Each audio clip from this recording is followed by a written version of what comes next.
अंधेरों में भी रास्ता होगा जिसका हनुमान जी से वास्ता होगा।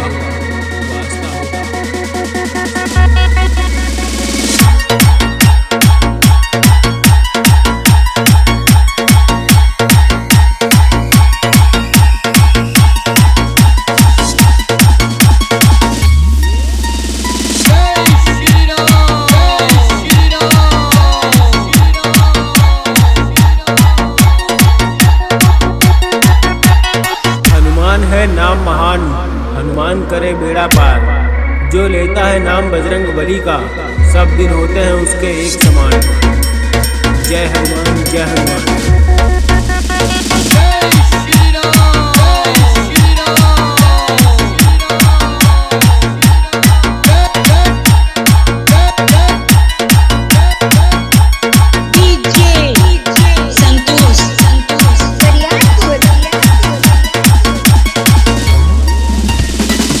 शरण में आय के धरो तिहारो ध्यान, संकट से रक्षा करो हे महावीर हनुमान।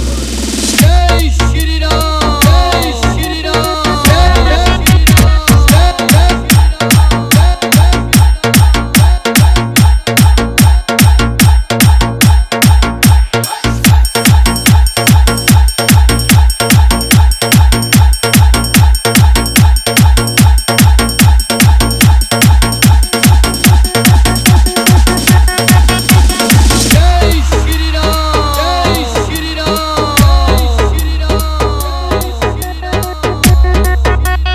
हनुमान जी राम को सबसे प्यारे हैं, वो तो भक्तों में सबसे न्यारे हैं। पल भर में तुमने लंका को जलाया है, श्री राम जी को माता सीता से मिलाया है।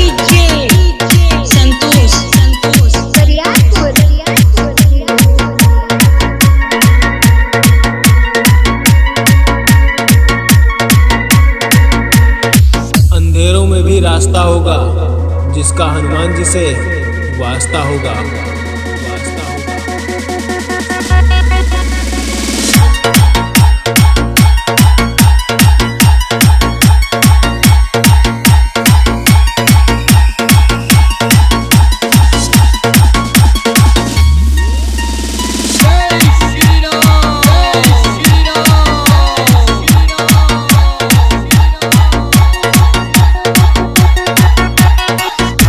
है नाम महान, हनुमान करे बेड़ा पार। जो लेता है नाम बजरंग बली का, सब दिन होते हैं उसके एक समान। जय हनुमान जय हनुमान।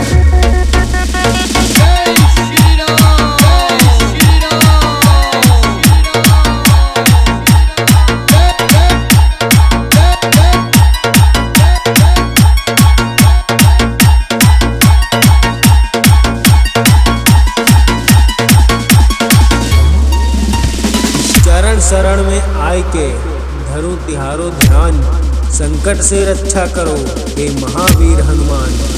जय श्री राम जय श्री राम जय